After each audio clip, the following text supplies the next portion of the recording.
Well, I'm here at Eardington on the Severn Valley Railway, where the old station, which is not used now, has been opened up for the Autumn Steam Festival.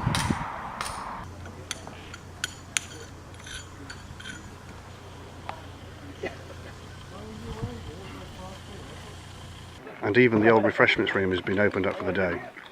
Getting it back from Aberdeen.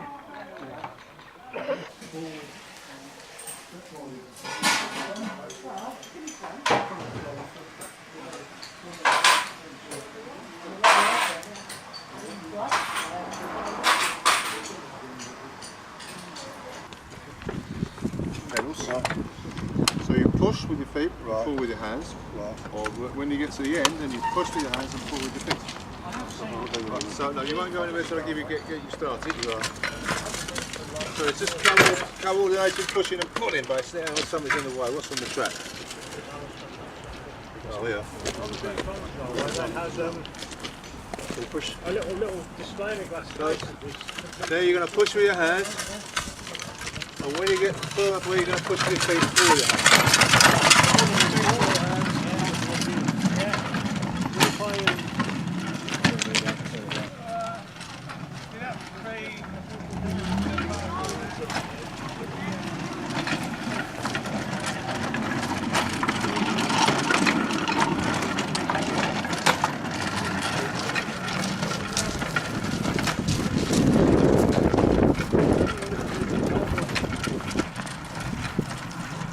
This was used by the inspectors, was it? Yeah, it's called a Velocipede.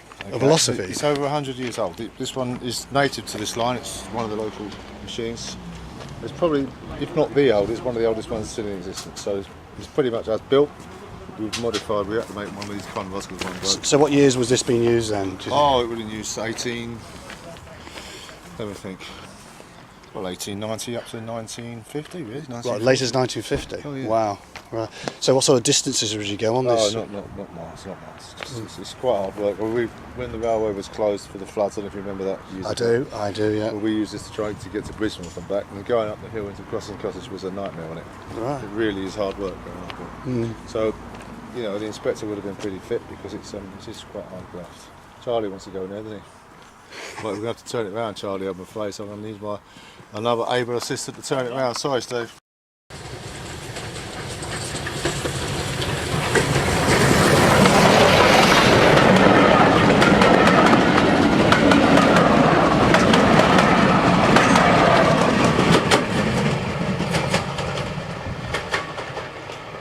Every station had a lamp room, and the purpose was to maintain and fill and trim lamps for the signals and for the stations. So in a large station you'd have a full-time lampman, and that's what he did.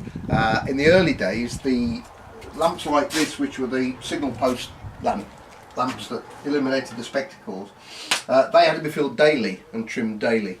And the rules are very specific. The lamps couldn't be done at the signal post, so the lampman had to walk out to them, bring them back to the lamp room where they could be cleaned and serviced properly, filled with fresh oil, and then taken back, and that was a daily job. These later ones would burn for 8 days, so it became a weekly routine rather than a daily job. Right. So the lampman was a very important job. You find very little written about it.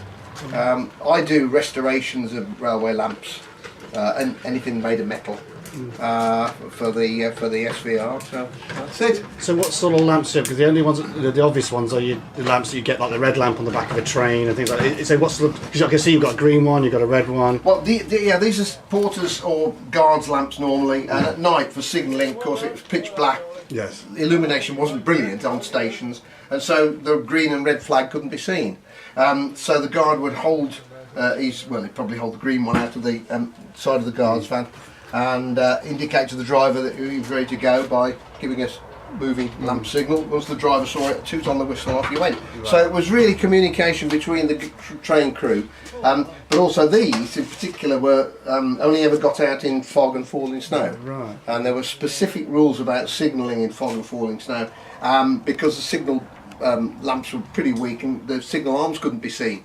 So they used to station a man, usually a member of the gang, the local track work gang, and they'd go out all wrapped up against the weather and hold the lamp up so that the driver could see when the signal was at caution. So a lot of it goes back to the very earliest days of railway signalling, back to the 1860s. So how do you get the green light? So how do you do the colours? Well, it's a bit of a misnomer. This is that's a colour of a flame. That's actually natural colour, and that's isn't it? natural because it's got a lot of yellow light in Yeah. it.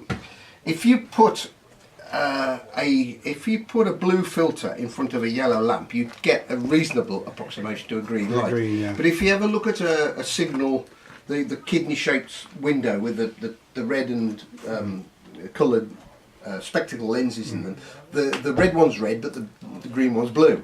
When illuminated by a yellow flame, it becomes green. Yeah. So they had filters then, did they? They had filters, Right, yes. okay. These rotate. I'll show you how this one works. It's a bit stiff. Well, I'll show you this one. This one's a little bit easier. So this one's what's called a 4-aspect lamp, and you've got amber, green, red, and clear in the same lamp. And the 4-aspect ones were purely for signalling, so I'll set that to clear, and that's just for looking around. Walk around the station. So that's a relatively rare one, quite an early one. I imagine that most of your lights were just normal lamps, just light up the station platform. And That's what we do. Yeah, I'd imagine. With the Tilly lamps here, this one I've just rebuilt. That one, that was completely smashed. Had no uprights, no frame to it.